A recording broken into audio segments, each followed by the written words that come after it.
बोल त्यागी महाराज की जय। बोल संत श्री प्रेमानंद जी महाराज की जय। आइए प्यारे भक्तों, श्री रामचरितमानस बालकांड चल रहा है। अरुण नयन भ्रुकुटी कुटिल चितवत निरपन सकूप, मनहु मत गजगन निरखी सिंह किशोर रही चूप। श्री राम जय राम जय जय राम। परशुराम जी आ गए हैं, भगवान परशुराम जी। हाँ जी, उनके नेत्र लाल और भौहें टेढ़ी हो गई। वे क्रोध से राजाओं की ओर देखने लगे। मानो मत वाले हाथियों का झुंड देखकर सिंह के बच्चे को जोश आ गया।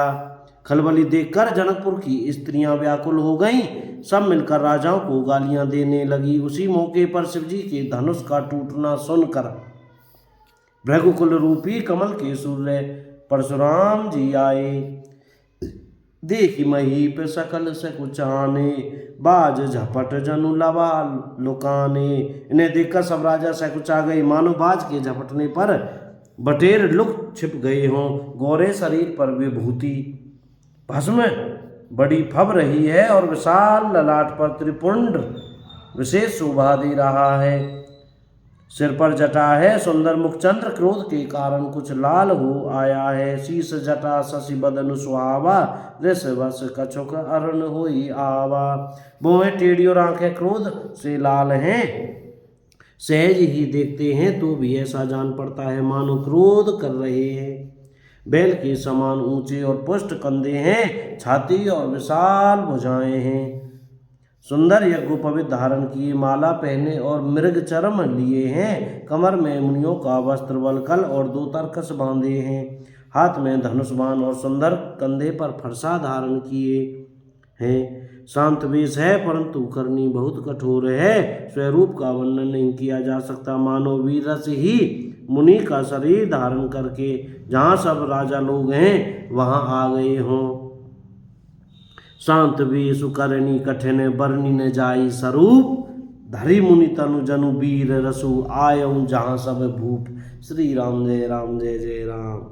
परशुराम जी का भयानक वेश देखकर सब राजा भय से व्याकुल हो गई। देखत भृगुपति वेशु कराला, उठे सकल भय विकल भुआला। और पितु समेत कई कई निज नामा लगे, करण सब दंड प्रणामा। अपने अपने पिताजी के नाम बता बता कर राजा महाराज उनके चरणों में गिर पड़े, प्रणाम करने लगे। जय सुभाय चित वहीं हित जानी। परशुराम जी हित समझकर भी सहज ही जिसकी ओर देख लेते हैं वह समझता है मानो मेरी आयु पूरी हो गई। फिर जनक जी ने आकर सिर नवाया और सीता जी को बुलाकर प्रणाम कराया। आशीष दीनी सखी हर्षानी। परशुराम जी ने सीता जी को आशीर्वाद दिया। सखियां हर्षित हुईं और वहां अब अधिक देर ठहरना न समझकर वे सयानी सखियां अब उनको अपनी मंडली में ले गईं। फिर विश्वामित्र जी आकर मिले और उन्होंने दोनों भाइयों को उनके चरण कमलों पर गिराया। राम लखन दशरथ के ढोटा, दीन आशीष देखी भल जोटा। राम ही चितई रहे थकिलोचन, रूप अपार माद मद मोचन। श्री राम जय राम जय जय राम। विश्वामित्र जी ने कहा, ये राम और लक्ष्मण राजा दशरथ जी के पुत्र हैं। उनकी सुंदर जोड़ी देखकर परशुराम जी ने आशीर्वाद दिया और कामदेव के मद को भी छुड़ाने वाले श्री रामचंद्र जी के अपार रूप को देखकर उनके नेत्र थकित स्तंभित हो रहे। बहुर बिलू की विदेह सन कही कहा अति भीर, पूछत जानी अजान जिमी व्यापव कूप शरीर। श्री राम जय राम जय जय राम। फिर सब देखकर जानते हुए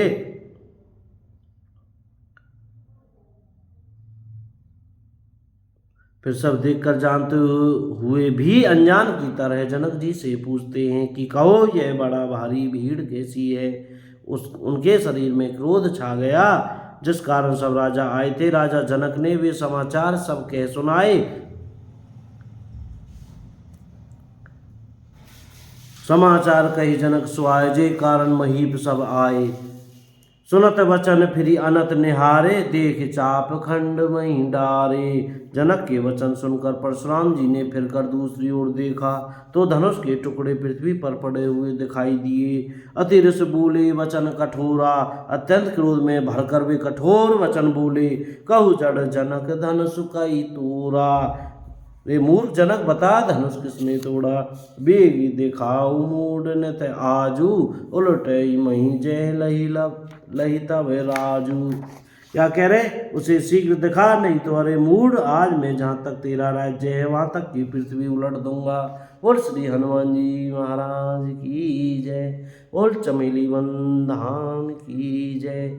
सियावर रामचंद्र की जय। अयोध्या धाम की जय।